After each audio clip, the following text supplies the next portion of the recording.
तो चलिए दोस्तों, स्वागत है आप सभी का हमारी इस यूट्यूब चैनल न्यूज़ के ट्यूशन पर। आज के इस वीडियो में हम लोग क्लास 12th में चैप्टर 1 फिजिक्स का यानी कि वैद्युत आवेश एवं क्षेत्र का दीर्घ-उत्तरीय प्रश्नोत्तर को देखने वाले हैं। जैसा कि हमने पिछले क्लास में आपको दीर्घ-उत्तरीय प्रश्नोत्तर में 2 क्वेश्चन को पहले ही करा चुका है, जो कि दोनों का दोनों एकदम इम्पोर्टेंट है एग्जाम के दृष्टिकोण से।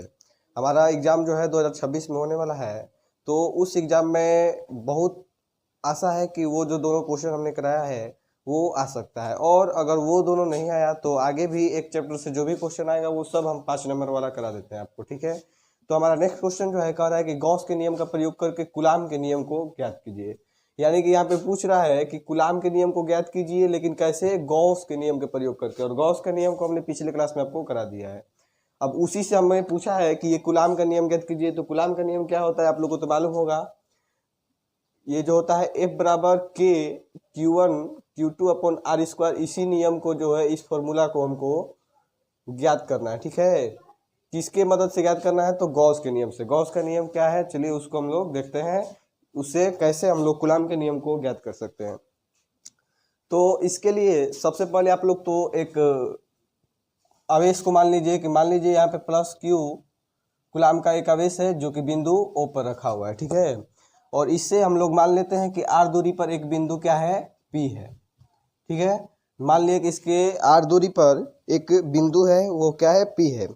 और इस P पर मान लीजिए कि विद्युत क्षेत्र की तीव्रता है E। विद्युत क्षेत्र को कैसे दर्शाते हैं आप लोगों को तो हमने बताया है, E वेक्टर से दर्शाते हैं, ठीक है। और इस P के चारों ओर हम लोग को एक सूक्ष्म क्षेत्रफल ज्ञात करना है, जिसको हम मान लेते हैं DA है, ठीक है। और इसका संपूर्ण जो है भाग क्या है, एक सर्कल है मान लीजिए, ठीक है। तो अब हम लोग को यहाँ पर ज्ञात करना है क्या चीज़, आपको पहले तो इसका फ्लक्स ज्ञात करेंगे, तब जाकर आपको उसी से हम लोग को कूलाम का नियम को ज्ञात करना है, ठीक है। ये आपका DA है, इतना तो समझ में आ रहा होगा आपको। और E वेक्टर की दिशा कहाँ है जी, DA वेक्टर की दिशा में ही है। ये भी ये जो है DA वेक्टर की दिशा है, और E वेक्टर की दिशा भी इधर ही है। तो यहाँ पे थीटा क्या है, आप लोग को दिख रहा होगा, थीटा एकदम 0 डिग्री है, कोई भी एंगल यहाँ पे बन नहीं रहा है, तो थीटा बराबर 0 डिग्री। अब चलिए हम लोग इसी को बात को जितना चित्र बना है सबसे पहले इसको हम लोग लिख देंगे, ठीक है। तो इसको लिखिएगा, माना कि प्लस Q कूलाम का एक आवेश, कूलाम का एक आवेश बिंदु O पर रखा है, ठीक है। चित्र में आपको दिख रहा होगा, जैसा चित्र बना है पहले उसी को लिख लीजिए। बिंदु O पर रखा है, जिससे R दूरी पर, जिससे इस बिंदु से R दूरी पर बिंदु P है, तो उसको लिख लीजिए जिससे R दूरी पर बिंदु P, और इस पर विद्युत क्षेत्र क्या है, E वेक्टर, इसको भी एक ही साथ लिख लेते हैं। बिंदु P पर विद्युत क्षेत्र E है, ठीक है, E वेक्टर है, इतना लिख लिए। इसके बाद में बिंदु P के परितः या चारों ओर सूक्ष्म अवयव खंड क्या है, DA वेक्टर है, और इससे गुजरने वाला वैद्युत फ्लक्स को हम लोग ज्ञात करेंगे आगे। तो इसके बाद में लिखिएगा कि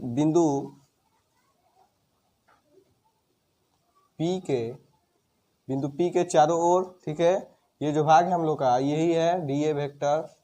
बिंदु P के चारों ओर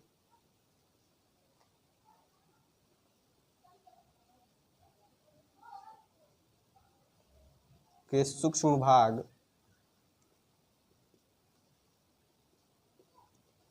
DA, सूक्ष्म भाग जो DA है उससे गुजरने वाला वैद्युत फ्लक्स, से गुजरने वाला वैद्युत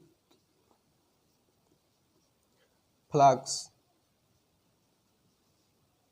को कैसे सूचित करते हैं आपको बताए थे। तो यहाँ पर ये सूक्ष्म भाग जो है, तो इसके लिए सूक्ष्म फ्लक्स भी होगा, उसको कैसे लिखेंगे, डी फाई, ठीक है। फाई से फ्लक्स को लिखते हैं, सूक्ष्म है तो इसलिए क्या लिखेंगे, डी फाई, ठीक है। डी फाई जो ये किसके बराबर होता है, आपको फॉर्मूला बताए थे, E D A cos theta के बराबर होता है, E D A cos theta. और यहाँ पर आपको अभी हमने बताया है कि यहाँ पर ई वेक्टर और डी ए वेक्टर दोनों के बीच में एंगल क्या है, 0 डिग्री है। तो थीटा की जगह पे आप लोग 0 रखिएगा, तो ई dA cos 0 degree, cos 0 degree. cos 0 degree का वैल्यू तो आप लोग जानते होंगे, मैथ में इतना तो जानते होंगे कि cos 0 का वैल्यू क्या होता है जी, 1 होता है। तो d फाई का वैल्यू टोटल क्या आ जाएगा जी, EDA हो जाएगा। ये तो 1 हो जाएगा और d फाई का वैल्यू आपका क्या आ गया जी, 1 EDA हो गया, यही वाला बच जाएगा, ठीक है, EDA। इतना तो आप लोग समझ रहे होंगे एकदम आसानी से, इतना में तो आपको कोई एकदम प्रॉब्लम नहीं होगा।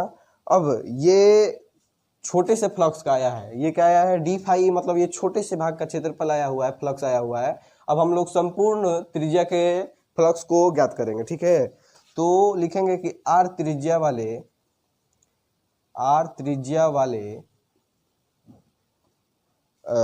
संपूर्ण गोले से,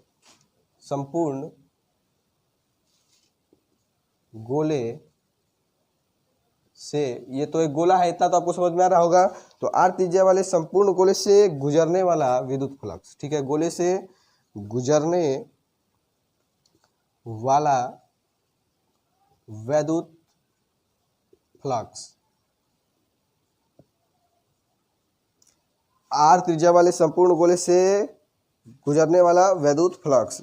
तो इसके लिए देखिए, जब छोटा सा भाग होता है तो उसके लिए डी फाई कर दिए। अब इसका संपूर्ण भाग चाहिए तो क्या करेंगे, इंटीग्रेशन इसका कर देंगे, ठीक है।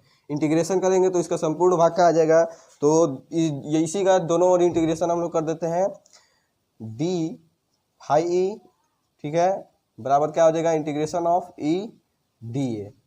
इतना तो आपको समझ में आ रहा होगा, इसी का हम लोग ने क्या कर दिया है जी, इंटीग्रेशन कर दिया है। चलिए देखते हैं कि इसका इंटीग्रेशन हमारा क्या होता है, ठीक है। तो यहाँ पर इसका इंटीग्रेशन जो होगा क्या होगा, यहाँ से फाई निकल के आएगा और यहाँ से क्या होगा जी, ई और इंटू में ए, और इधर ध्यान दीजिएगा ए का वैल्यू क्या होगा, ए हमारा ये इसका क्षेत्रफल है गोले का, और गोले का क्षेत्रफल आप लोगों को तो मालूम होगा क्या होता है जी, गोले का संपूर्ण भाग का क्षेत्रफल जो होता है 4πr²।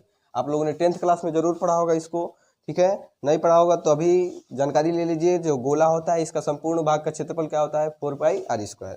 अब एक जगह पे इसको रख देंगे तो यहाँ से क्या निकल के आएगा जी, फाई का वैल्यू निकल के आएगा हम लोग का ई इंटू में 4πr², ठीक है। और इसको हम लोग ले लेंगे समीकरण 1 में, ठीक है। और हम लोग को एक बात तो मालूम है, गॉस के नियम से क्या मालूम है हम लोग को, इधर ध्यान दीजिएगा, क्योंकि इस क्वेश्चन में बोला है गॉस के नियम का प्रयोग करके कूलाम का नियम को ज्ञात कीजिए। तो चलिए हम लोग गॉस के नियम को पहले लिख देते हैं, गॉस के नियम से, ठीक है। गॉस के नियम से हमें क्या मालूम है जी, गॉस के नियम से कि जो आपका फाई होता है वो किसके बराबर होता है, फाई ई वो होता है आपका Q अपॉन में एप्सिलॉन नॉट के, ठीक है। ये गॉस के नियम से हमने जानकारी पहले से ही ले चुका है कि फाई ई जो होता है वो Q अपॉन एप्सिलॉन नॉट का होता है।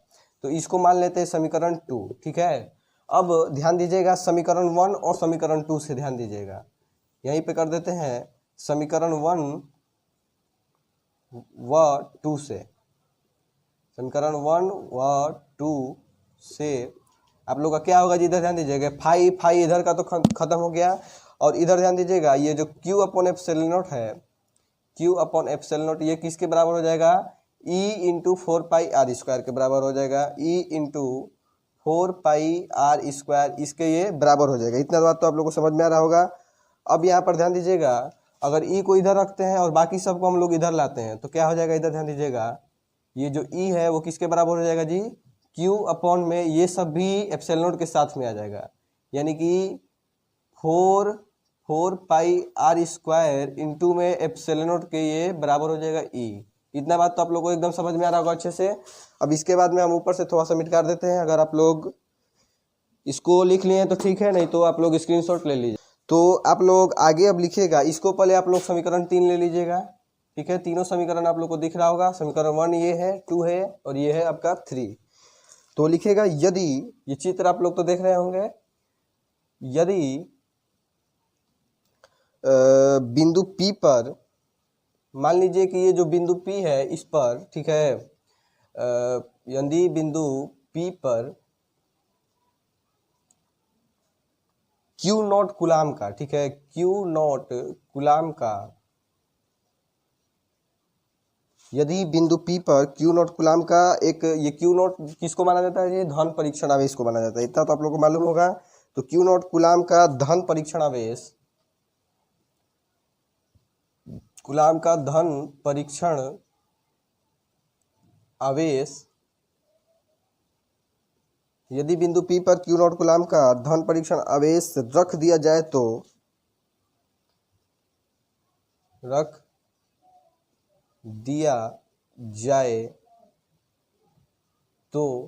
कार्यरत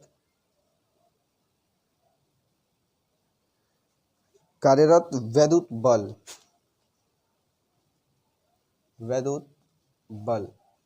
वो किसके बराबर होगा जी? जो F होगा वो किसके बराबर होता है? Q इंटू ई के बराबर होता है। आप लोगों को तो इतना मालूम है। तो यहाँ पे परीक्षण आवेश जो है Q नोट है, तो Q की जगह पे Q नोट आ जाएगा और इंटू में E, A बराबर Q इंटू ई है। तो फॉर्मूला आप लोग को मालूम होगा।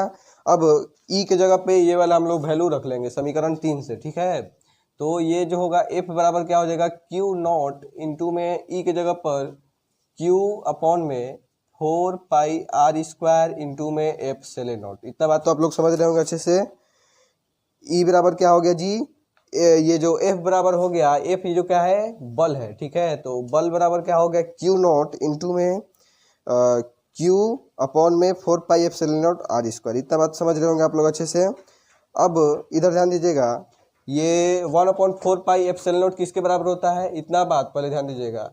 यहाँ पर मान लीजिए कुछ नहीं तो 1 है, और 1/4 पाई एफ सेल नॉट किसके बराबर होता है? ये k के बराबर होता है। इतना तो समझ में आ रहा होगा आपको। तो ये जो f हो जाएगा वो किसके बराबर हो जाएगा? k इंटू में ये q है और ये q नॉट है, ठीक है। k q और q नॉट ऐसे ही है, अपॉन में ये r स्क्वायर बच गया है, तो r स्क्वायर लिख दीजिएगा। यही होता है हम लोग का कूलाम का नियम। यहाँ पर ध्यान दीजिएगा, ये q1 की जगह पर मान लीजिए q है, ठीक है। हम लिख देते हैं Q1 बराबर यहाँ पे क्या है? Q है, और Q2 बराबर क्या है? Q नॉट है। और हम लोग का ये फॉर्मूला निकल कर आ गया। हम लोग कैसे ज्ञात किए हैं? तो गॉस के नियम से इसको ज्ञात किए हैं। इतना बात तो आप लोग समझ गए होंगे अच्छे से। तो आज जो होता है हम लोग का यह जो वैद्युत आवेश एवं क्षेत्र चैप्टर है, इसका दीर्घ उत्तरीय प्रश्नोत्तर कंप्लीट हो गया। अगर आपको कोई क्वेश्चन में डाउट होगा तो आप लोग कमेंट बॉक्स में लिखिएगा, उसका भी हम लोग जवाब लेकर आएंगे।